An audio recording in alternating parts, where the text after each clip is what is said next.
traveler. Paimon. It's been a long time. Oh, hey, Hoishin. Long time no see. Fancy meeting you here. How's work these days? Thanks to the help of people like you and colleagues like Ganyu, better all the time.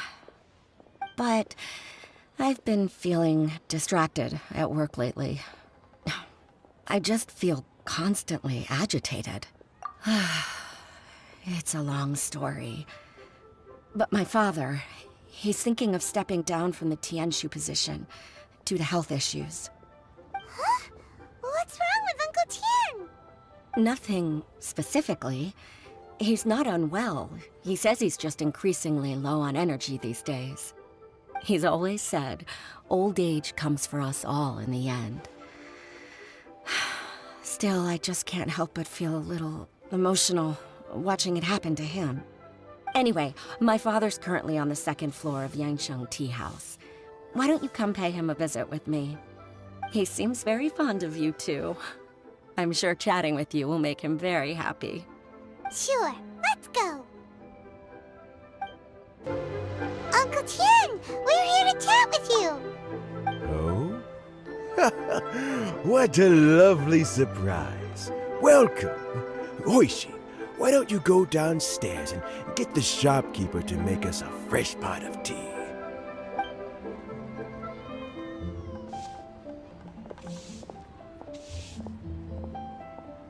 I heard that you've been traveling all over the place recently. I would very much like to hear your adventure stories. Hoishin told you, didn't she? Don't worry, I'm quite all right. It's just the years gradually catching up with me. As I grow older, I'm starting to find that with many things, though the mind is willing, the flesh is weak. Especially recently, I've noticed a rather drastic drop in my energy levels. I am still very much in good standing as the Tianshu today. Nevertheless, I wish to pass on the position before my mental acuity begins to decline beyond redemption. How difficult is it to transfer the Tianshu position? Oh, well, you see, the Tianshu is a rather unique position among the liyue Qixing. Historically speaking, the Tianshu rarely appears in public. We stay behind the scenes, planning and giving advice, so a public selection process would not be suitable. We also want to keep any prospective Tianshu candidates free from influence by outside forces, so we tend to be as discreet as possible in their assessment and appointment. For these reasons, the incumbent Tianshu typically recommends their candidate of choice, and this is then approved by the other Qixing members. So in other words, you pick someone, and then Lady Keqing, Lady Ningguang, and the other Qixing appoint them? Correct. Unfortunately, due to my health, I won't be able to assess every candidate myself. Not to despair, however, because I found someone exceptionally capable to act on my behalf as assessment officer. In fact, I believe you recently became acquainted with her yourself. Oh? Who is it? I'm heartbroken. I thought it might take you a little longer than this to forget all about me. It's Yelan! Jackpot. Uncle Tian here asked me to assess 3 candidates for him. Fancy joining me? You'll be among the first to get to know the next Tianshu. Might be a good opportunity for you. What do you think? Paimon thinks so too. It can't be a bad thing to be on good terms with a new Qixing, right? Alright then. Though, I gotta say, Uncle Tian, you say you're into behind-the-scenes planning? My work's of the covert variety too. Don't you think I might make a good Tianshu? Huh? Yelan, you want to be the next Tianshu? I'm not opposed to the idea, But I suspect Ningguang wouldn't let you go very easily after how long you've been working together. So, how about this? If your investigation reveals that none of the other candidates are qualified for the position, I'll recommend you for the job. Deal. Well, you guys take your time. Everything's all set for the assessments to go ahead. Meet me on the first floor when you're ready. Until then, have a pleasant conversation. Oh, and no need to pay for your tea. As the new owner of this fine establishment, this runs on the house.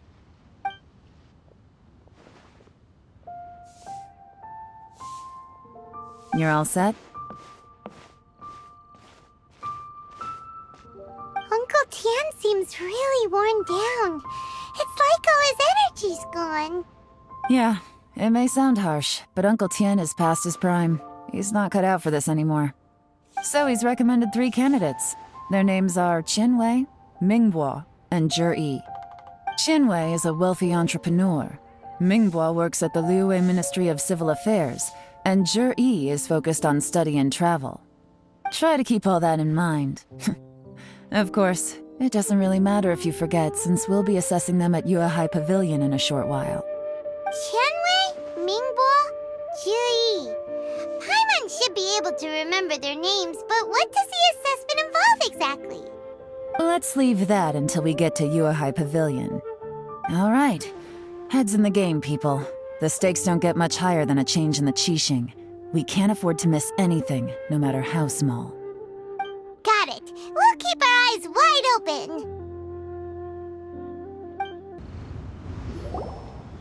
My legs are getting sore. What is wrong with this assessment officer? This is a huge occasion and I don't even get a chair. I've dealt with all kinds of people in my time, but never have I been made to stand while I'm waiting for an appointment. Oh, I mean, I think it's fine. That's called being complacent. If you're happy to just accept the way things are, you'll never be able to change anything in the future. Oh, come on. That's just... Now you're just being unreasonable. All right, you two. Let's not get into a big argument over this. It's not worth it. Qianwei, that was a bit uncalled for, and Mingbo, cut him some slack. We've all been standing around for a while. It's natural to be getting irritable. Look, how about this? There's no rule saying we're obliged to stand up while we wait, so why don't we borrow some chairs from the guild nearby? Fine. They're not the best quality chairs, to be sure. But under the circumstances, it would be better than nothing. It looks like all 3 candidates have arrived. We'll meet them formally soon. Before that, let me run you through the assessment process. I've split it into 2 stages: current affairs and planning, and face-to-face interview. In the first stage, candidates are required to submit a manifesto for Liyue's development. In the second stage, we will ask them some questions in person. Writing a manifesto takes time, so I informed them of this requirement in advance. These are the reports they submitted. Wow, one of them is really thick. It's also worth mentioning a stipulation I gave them. Whoever is appointed as the new Tianshu will be expected to implement their plan as put forward in their manifesto. Failing the occurrence of some cataclysmic event, they will not be permitted to change their plan. Therefore, these 3 piles of documents in front of us represent where each candidate stands on key policy issues. There's still some time. Have a skim through, get a first impression of what each person's proposing. I'll be waiting off to the side. Just let me know when you're done.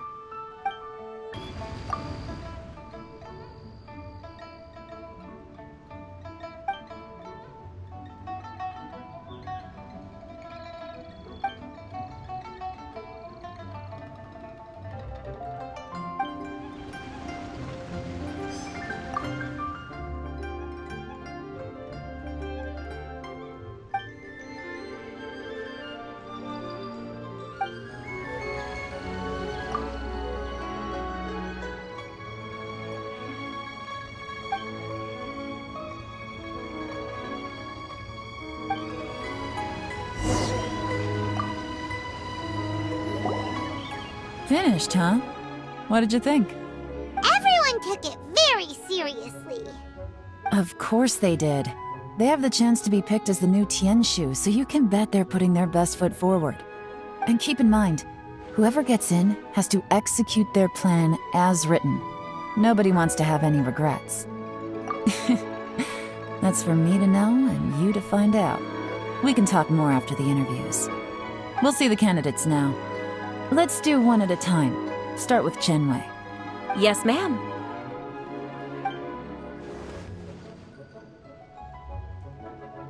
Oh? So you two are the assessment officers, are you? I had assumed that given the great import of this situation, Lady Ningguang would perhaps be assessing us in person. I certainly hadn't imagined I'd be seeing two entirely unfamiliar faces. I trust you've read through my manifesto? I'd be more than happy to clarify any details you found difficult to grasp. It was written with an expert audience in mind, after all. Mind your tone, mister. Relax. It wasn't intended as a personal slight against anyone in particular. I was simply stating a fact. Cloud Retainer? You know this Adeptus? Oh, yes, I remember now. You must be the traveler that people are constantly talking about. With your sterling reputation, you must have a respectable level of erudition. Perhaps you will be able to understand the concepts I have put forward. Although I shouldn't get my hopes up. Oh, is it my turn? Yes. Please introduce yourself. I'm, Mingbo. I work in the Ministry of Civil Affairs. I've worked there for, 9 years, 5 months, and 3 days. In that time, I've handled, 2,347 cases. I have 12 active cases at the moment. They should be concluded in, 16 days? My current work is related to urban planning, and I'm also responsible for, auditing the accounts. To be more precise, there are 3 parts to the accounts, namely... Is it just Paimon, or is he not very good at public speaking? You know what? Let's leave the self-introduction there and move on to some questions. Oh, okay. Sorry.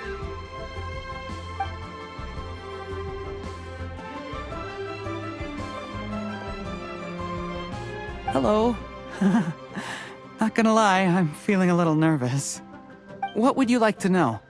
You're here to assess me, so ask away and I'll answer your questions to the best of my ability. Your manifesto is very wide in its scope, but you don't seem to be personally involved in many of the specific fields. How can you be sure that you have the ability to put your plan into action? Very fair question. I completely understand where you're coming from. But I'm confident in my plan. I've visited many different places, talked to lots of people with far more expertise than myself, and my manifesto is the conclusion of these efforts.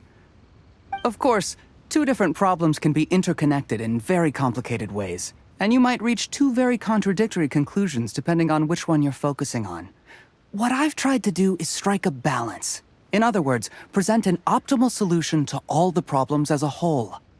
How do you plan to determine whether you are right or wrong about your proposed solution being the optimal one? A great question. Well, I'd start by having my colleagues and the secretaries of the Yue Pavilion evaluate any proposals before implementation. Post-implementation, it would all come down to the results. If it turned out that my judgment was to blame for poor results, I would take responsibility. Nice answer. All right, next question. He seems like a great guy. Everything he said was thoughtful and logical, and he was just a pleasure to listen to. Here's my take on what we just learned. As you saw, Chenwei is highly knowledgeable. He proposes many excellent ideas in his manifesto which effectively target the big issues. But he is very proud and incredibly stubborn. He doesn't care much about other people's feelings. Mingbo's plan is more thorough and more measured. You can tell he's meticulous in his work, very detail-oriented. But he and Chenwei are otherwise polar opposites. Minghua is not very articulate and comes across as very timid in conversation. Perfect summary! Paimon couldn't agree more! You're good at this, Yelan. Last but not least, Jur-E. His manifesto is full of pertinent details, his methodology is sound, and his proposals cover a broad range of fields, which is quite a rare feat. The depth he goes into in each and every area means it can only be a product of painstaking work. Plus, he is modest and good at dealing with people. But what really interests me is that many of his views happen to coincide with Uncle Tien's. Having someone like Jur-E take the position would certainly put Uncle Tien's mind at rest. Great! We'll see. Let's go back and report to Uncle Tien.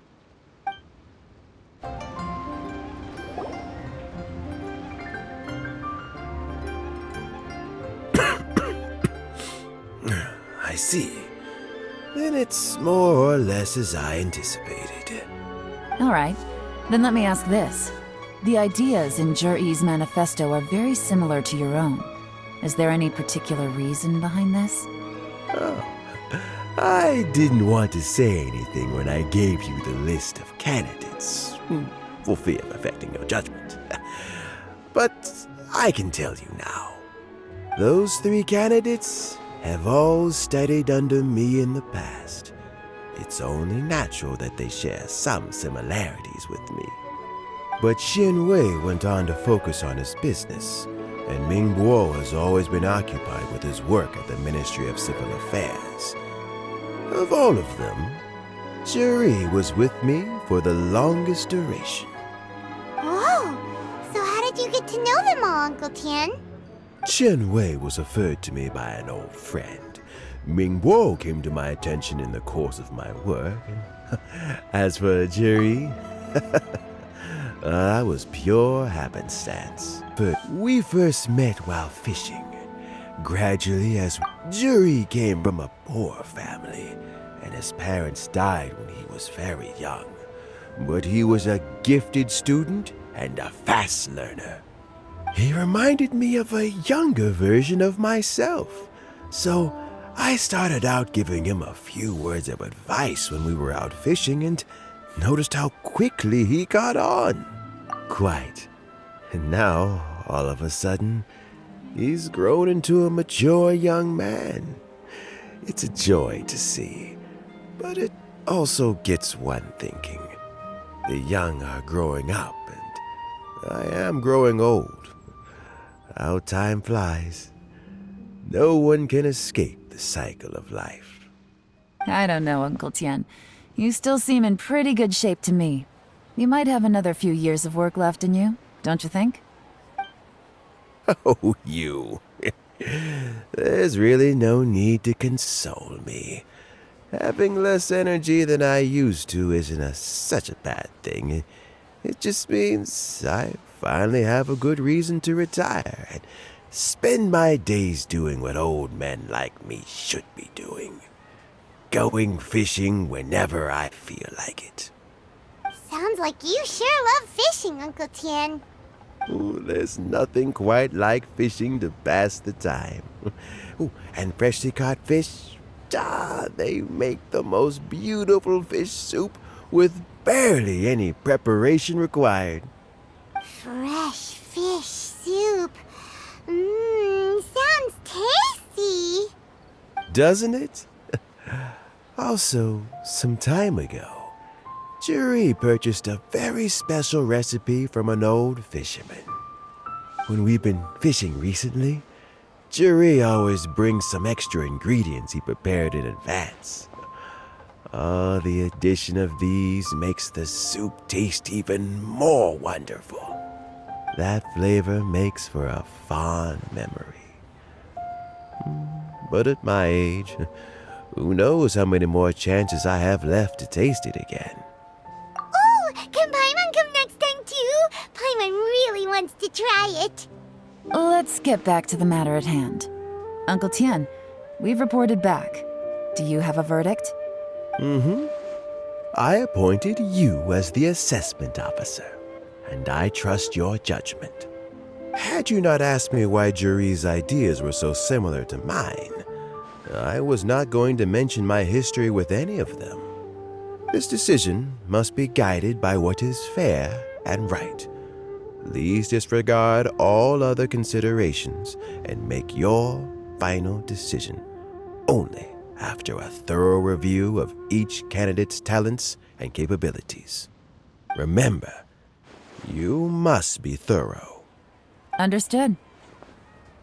Come on, let's go talk somewhere else. Bye-bye, Uncle Tian. Look after yourself.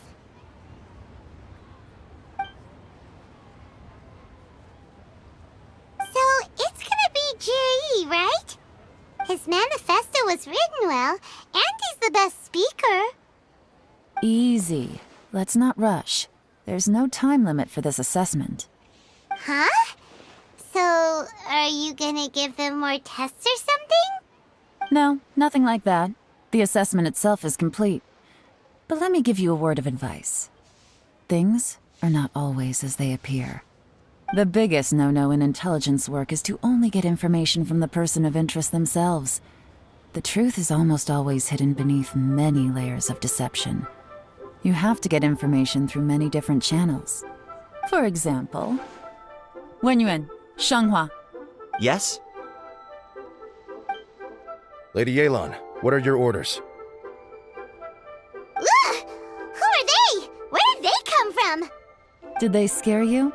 These two are Wenyuan and Shanghua. They work for me. As my trusted assistants, they are always standing guard nearby. They also perform various assignments as required. Shanghua is a business expert who gets his information by trading. Wenyuan relies on word of mouth. And there's also Upei, who's not here right now. That meathead must have been out there on sea surveillance for some time now. Is he all right? I seem to remember that he can't swim. Nothing can take that guy down. Certainly not a little wind and waves.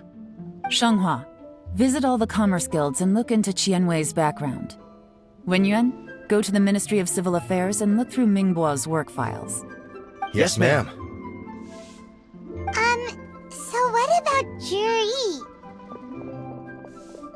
Jiri, well, obviously as the most promising candidate, we will be investigating him ourselves. Let's go to the docks first. Lots of people passing through there. You can find out all kinds of things. If we're looking for information, why don't we try talking to Bulai, the owner of Wanyu Boutique? He does business at the North Wharf. Maybe he has some news for us. That's actually not a bad idea. Let's go and ask him. Look, your asking price for this batch is just too high. I can't buy in at this price. How am I supposed to turn a profit? Come on, hear me out. I'm telling you, this is the single best batch of Sunsettias ever. You won't find anyone who disputes that. I accidentally dropped one into a well, and even the water turned sweet. Even so... All right. I'll let you in on a little secret. The boss of Second Life also wants to buy from me, but I haven't responded yet. If you won't take him, I'll just have to partner with them instead, and neither of us wants that. Okay, well, when you put it that way, I'll accept your asking price. I'll take all your stock. Don't sell a single one to Second Life.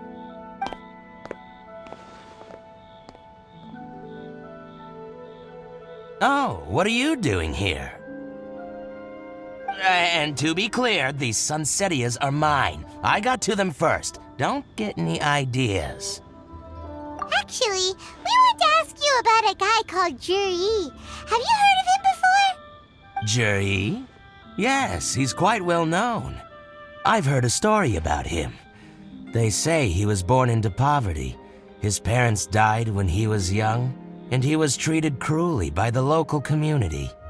One of his neighbors was terribly rude to him all the time, but Jiri never retaliated. And when his neighbor went bankrupt, he even helped support the family. He returned cruelty with kindness, injustice with peace offerings. A gentleman of talent and character, and... how did I not notice him sooner? In fact, maybe I'm not too late. if I could hire him to be the brand ambassador for Wanyo Boutique. Oh, he sounds like a decent man. We can finally breathe a sigh of relief. Why are you asking about him anyway?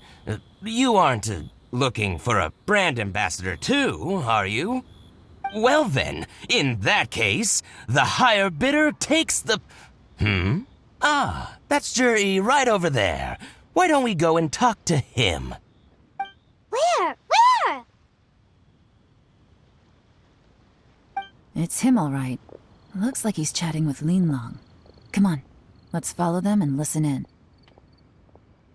Try not to let him see you. We want this information to be as truthful as possible. I'll just go and fetch an employment contract. And hey, don't try and cut me out of this. Hey! Understand. Let's walk and talk.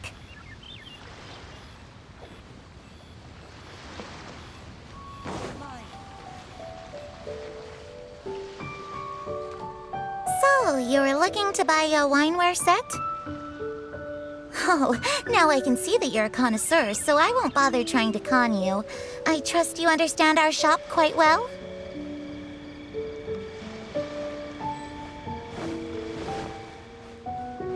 The truth is, an old friend of mine, who likes to have a drink now and then, he fancies himself as a man of culture, but doesn't care for needless extravagance. So I thought I might buy him a set of high-quality fakes. How very thoughtful of you. Leave it to me, then. Come and collect it at Shigu Antiques whenever is convenient.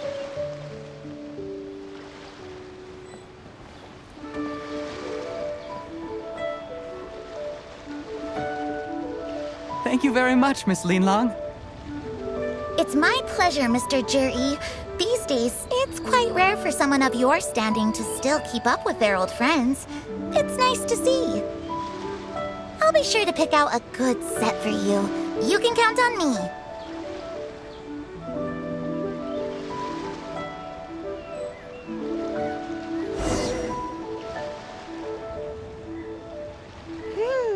Juri seems to get along really well with everyone. Are you satisfied now, Yelan? Seems like everyone thinks Juri's a great guy. We shouldn't jump to conclusions just yet. Let's go check out the wharf where he usually goes fishing. Do we have to? Wait, you're not just trying to dig up some dirt on Juri because you want to be Tianshu yourself, are you? Maybe I am, maybe I'm not. But hey, if I do become Tianshu, I'll look out for you guys. You'll be able to try all the finest food for free. How does that sound? We will? Well, come on! Off to the South Wharf we go! The wharf is as busy as ever. I hear the anglers here sometimes sell their fish to the nearby fishmongers. Let's see what Uncle Soon has to say. Welcome. What would you like to buy today? Sorry to interrupt. We're actually members of the, Liyue Anglers Association, and we just wanted to ask a few questions about someone. We've heard about this young man called Juri, who's supposed to be a fantastic fisherman. Just wondering if you happen to have heard of him? Whoa!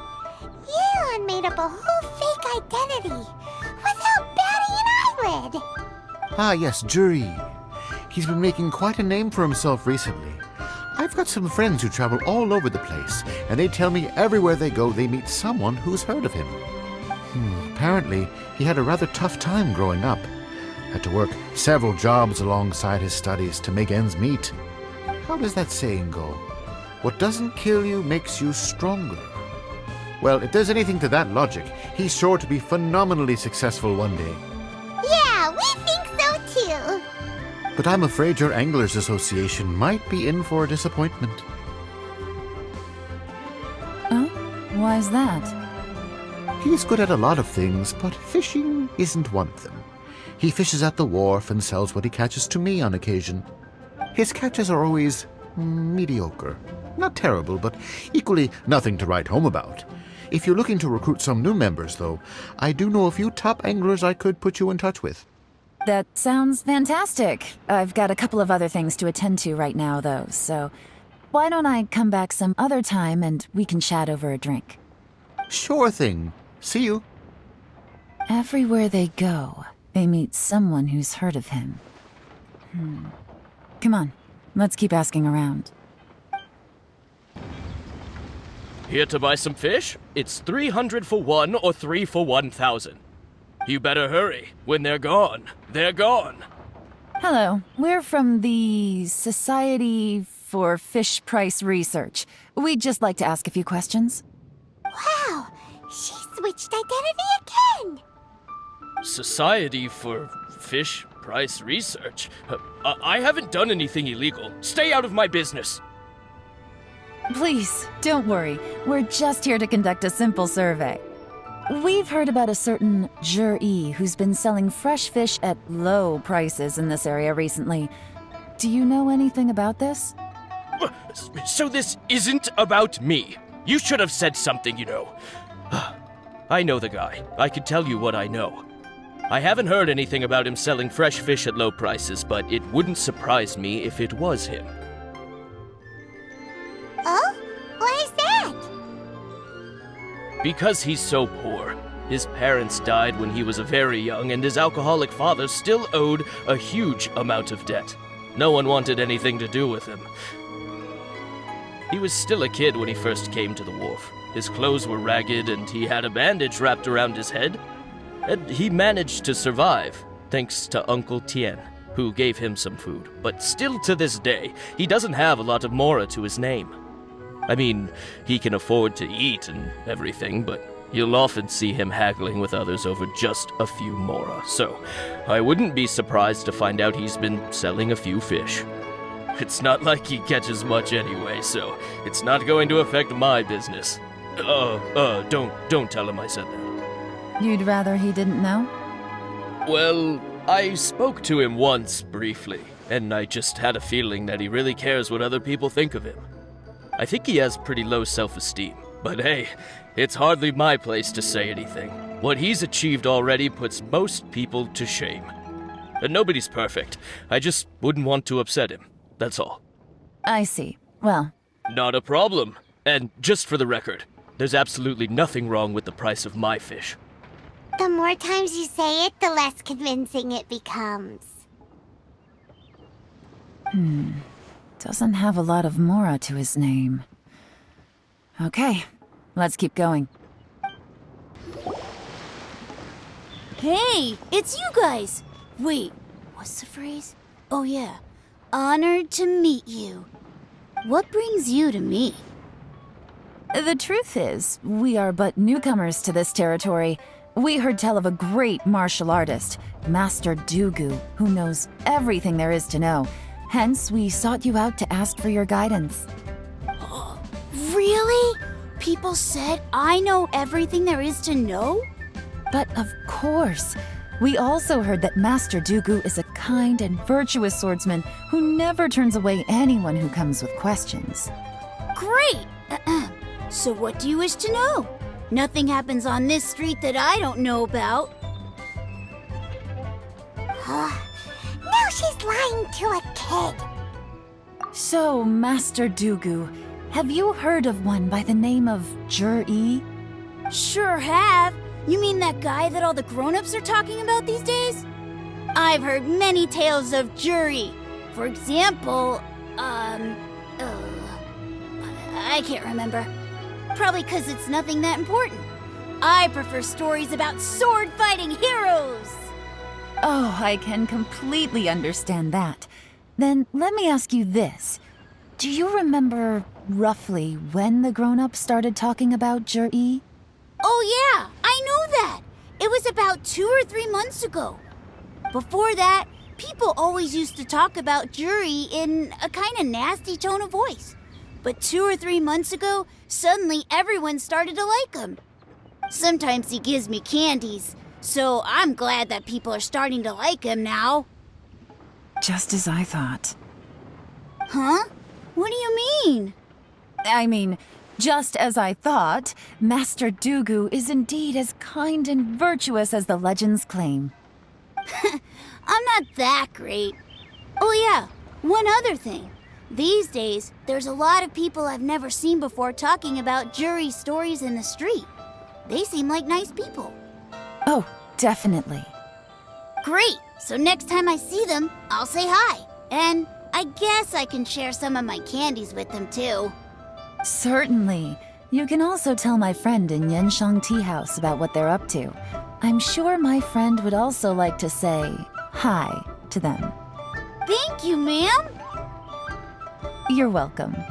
Well then, fare thee well, Master Dugu. Until we meet again. Any of that sound strange to you? Strange? What was strange about it? Ji seems to have a great reputation. Uncle Soon and Uncle Gao spoke highly of him, and Dugu Shuo seems to like him too. True, but the issue is, where did his sudden celebrity come from? It almost seems too good to be true. Sudden? Too good to be true? What do you mean? So he returns cruelty with kindness, and had to work to support his studies. These are the kinds of things that make someone well known in their hometown. But Uncle Soon said even his friends who travel far and wide hear about him wherever they go. That's a little over the top, if you ask me. Do you remember what Dugu Shuo said about Zhiyi's stories? Clearly they left him with a good impression of the guy. But beyond that, he wasn't interested in the details. That's the reaction I would expect from any normal person. Plus, there's the fact that all this praise of Zhiyi has only been happening within the last 2 or 3 months. His childhood, his studies, the thing with his neighbor, none of these are recent events. So why are these stories only going around now? When you put it like that, it is kinda strange. Of course, if that's all there was to it, I wouldn't look into it any further. Zhiyi was born into a poor family. Paying people to get his stories out there is within the rules of the game as far as I'm concerned. The problem is, do you remember what Uncle Gao said about him? He's stayed poor his whole life. Everything he's earned he's either spent on studying, traveling, or paying off debts. I don't think he has the mora to pay for a publicity campaign. Right, and that changes everything. It can mean a powerful faction is trying to gain influence over the liyue Xixing. That's the worst-case scenario. But all too often, the most pessimistic speculation turns out to be closest to the truth.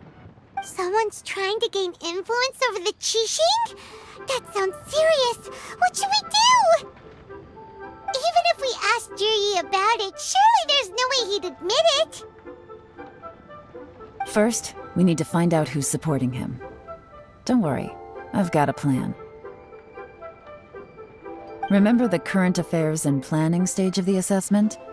Since the successful candidate is duty-bound to implement their plan after taking office, their manifesto tells us their stance on key issues. Whoever is secretly helping Zhiyi must be seeking to benefit from his actions after his appointment. So, we should be able to find some hints in Zhiyi's manifesto on who we're dealing with. Come on, let's get back to Yenshang Tea House.